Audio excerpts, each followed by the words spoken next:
Olá, bem-vindo ao nosso 23º dia de devocional. Com muita alegria, estamos nesta jornada de transformação e de entendimento de qual é o nosso propósito de vida. E o título de hoje é Como Crescemos?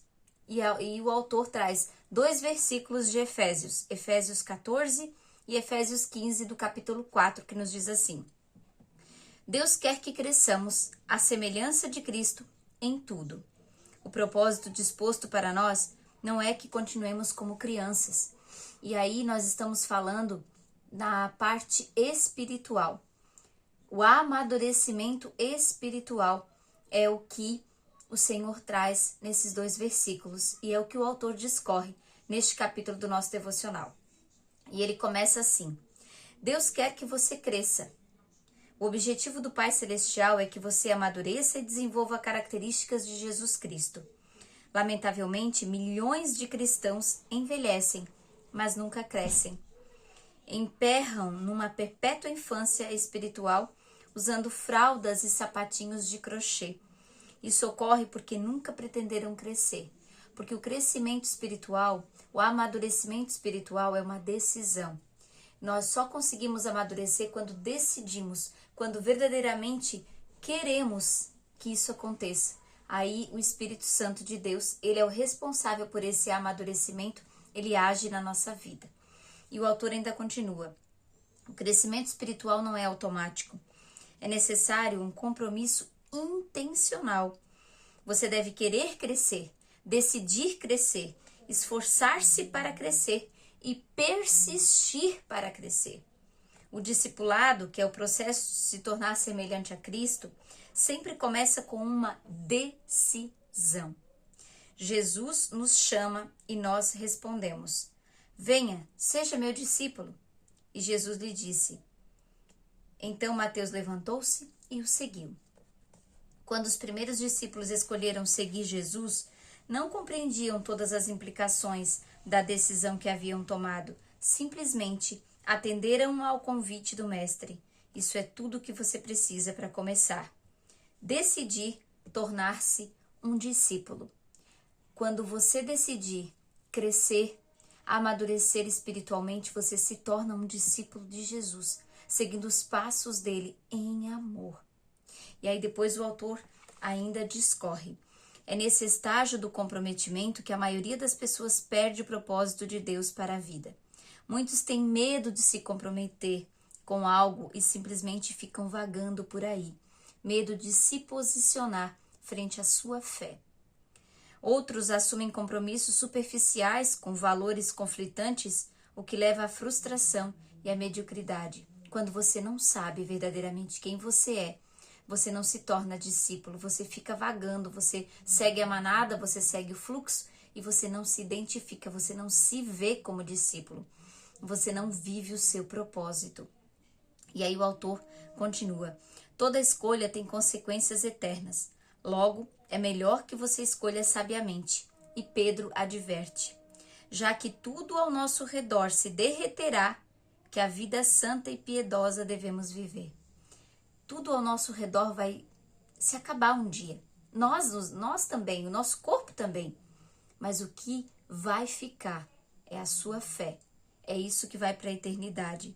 É a vida santa e piedosa que você vai cultivar nesta vida, que vai fazer você viver a vida eterna em santidade. E aí ele diz: a parte de Deus e nossa parte. Tornar-se semelhante a Cristo é o resultado de escolhas em conformidade com Ele, na dependência do Espírito Santo para cumpri-las.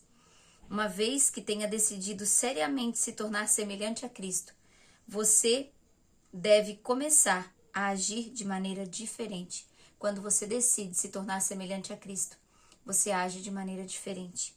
Precisará se livrar de alguns procedimentos antigos, desenvolver novos hábitos e intencionalmente mudar o modo de pensar.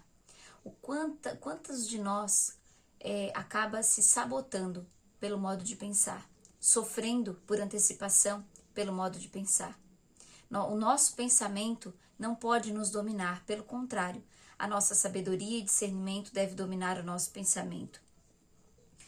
esteja certo de que o Espírito Santo ajudará nessa mudança. A Bíblia diz: ponham em ação a salvação de vocês com temor e tremor, pois é Deus quem efetua em vocês tanto o querer quanto o realizar, pois é Deus quem efetua em vocês este realizar, de acordo com a boa vontade dele. Esse versículo mostra as duas partes do crescimento espiritual: pôr em ação e efetuar. Você deve pôr em ação. Deus efetua. A ação é sua, o agir é seu. O crescimento espiritual é um esforço de cooperação entre você e o Espírito Santo. E o Espírito de Deus trabalha conosco, não apenas em nós. Ele está em nós, sim, mas ele trabalha conosco para o bem, para o que é certo. Entenda e tenha a certeza de que é uma verdade. É uma verdade que quem decide viver, ser discípulo de Jesus aqui neste mundo, vive. Esse versículo direcionado aos cristãos não se refere à salvação, mas ao crescimento na fé. Ele não aconselha empenho pela salvação, porque você não pode acrescentar nada ao que Jesus já realizou.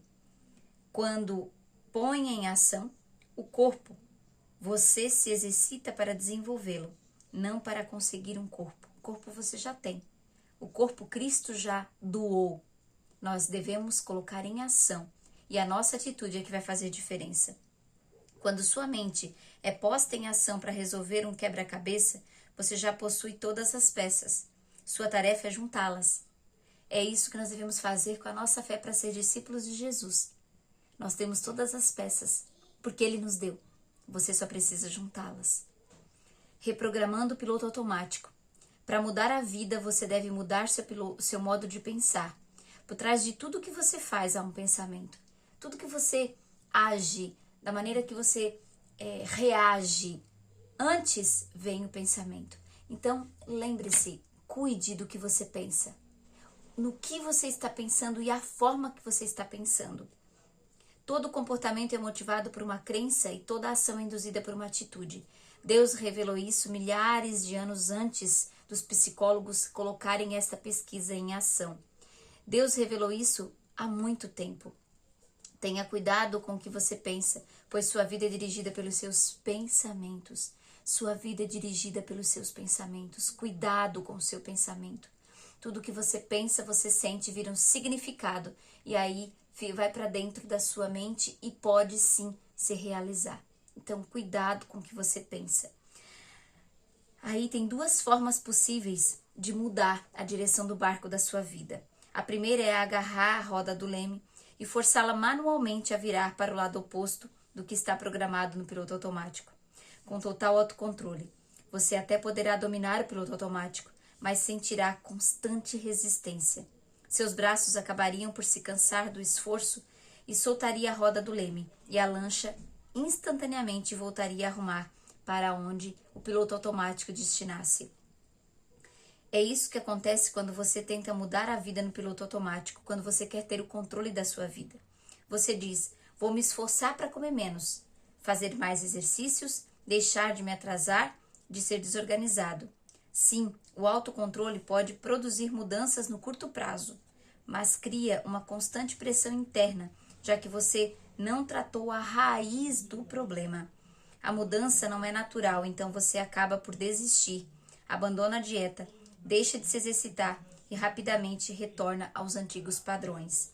Agora, a segunda maneira a mais rápida e mais fácil, é alterar o ajuste do piloto automático, sua forma de pensar. O piloto automático é sua forma de pensar. E a Bíblia diz: permita que Deus o transforme em uma nova pessoa, mudando a maneira de você pensar. O primeiro passo em direção ao crescimento espiritual é mudar o modo de pensar. Olha o quanto o nosso pensamento é poderoso. Mudar o modo de pensar muda o rumo da nossa vida. Toda mudança deve sempre ocorrer primeiro na mente. O modo de pensar determina o modo de sentir, e o modo de sentir influencia a maneira de agir. Paulo diz: deve haver uma renovação espiritual dos seus pensamentos e atitudes. Cuidado com os seus pensamentos. Para ser semelhante a Cristo, você precisa desenvolver a mente de Cristo. O Novo Testamento chama essa mudança mental, arrependimento, que no original grego quer dizer literalmente mudar de ideia. Arrepender-se significa mudar de ideia. Recebemos a seguinte ordem: pensem da mesma maneira que Cristo pensa. Esse processo consiste em 2 etapas. O primeiro estágio dessa alteração mental é deixar de ter pensamentos imaturos, aqueles que são egocêntricos e egoístas. A Bíblia diz: irmãos, deixem de pensar como crianças. Com respeito ao mal, sejam crianças, mas, quanto ao modo de pensar, sejam adultos. Os bebês são, por natureza, egoístas. Só pensam em si mesmos, em suas necessidades. São incapazes de dar, só conseguem receber. Isso é um modo imaturo de pensar. Infelizmente, muitas pessoas jamais vão além desse tipo de pensamento. E a Bíblia diz que o pensamento egoísta é a fonte do comportamento pecaminoso. Os que vivem segundo a própria natureza pecaminosa só pensam nas coisas que essa natureza pecaminosa deseja. Egocentrismo, egoísmo, é coisa de criança, quer tudo para si, quer o brinquedo só para si, não entende que tem que dividir com o outro. Isso quem faz somos nós, os pais, que ensinamos os nossos filhos a dividir, a generosidade. Mas nós adultos temos que entender que esse pensamento egoísta e egocêntrico não faz parte de um cristão maduro. O segundo estágio da mudança, que leva a pensar como Jesus, é começar a ter pensamentos maduros, concentrados nos outros, não em nós mesmos. Em seu notório capítulo sobre verdadeiro amor, Paulo conclui que pensar nos outros é a marca da maturidade. Quando eu era menino, falava como menino, pensava como menino e raciocinava como menino. Quando me tornei homem, deixei para trás as coisas de menino. Hoje, muitos presumem que a maturidade espiritual é a medida pela quantidade de informação bíblica e de doutrinas que conhecem. Embora o conhecimento seja uma das maneiras de medir a maturidade, isso não é tudo. A vida cristã é muito mais que um conjunto de credos e convicções. Ela inclui conduta e caráter. Nossos atos devem ser coerentes com nossa fé e nossas crenças devem ser confirmadas por um comportamento semelhante ao comportamento de Jesus Cristo. E a Bíblia nos diz: devemos pensar no bem deles e tentar ajudá-los fazendo coisas que lhes agradam. Nem mesmo Cristo tentou agradar a si mesmo. Pensar nos outros é a base para se tornar semelhante a Cristo e a melhor evidência de crescimento espiritual. Esse tipo de pensamento não é natural, é contracultural, raro e árduo. Felizmente temos ajuda. Deus nos deu o Espírito Santo. Por isso, não pensamos como pensam as outras pessoas deste mundo. Em alguns dos capítulos mais adiante, veremos que a ferramenta do Espírito Santo pode nos ajudar a crescer. E ajuda. E nós devemos olhar para nós e olhar para o outro com amor. Foi assim que Cristo fez, para que nós possamos nos ver e agir como discípulos de Jesus. E aí, hoje, então, o tema para reflexão. Nunca é tarde demais para começar a crescer. E o versículo: deixem que Deus os transforme por meio de uma completa mudança da mente de vocês. Assim vocês conhecerão a vontade de Deus, isto é, aquilo que é bom, perfeito e agradável a Ele. E a pergunta para meditar é: em que área preciso parar de pensar do meu jeito e começar a pensar do jeito de Deus? Responda essa pergunta, reflita e nos vemos amanhã então para o nosso próximo devocional. Um abraço.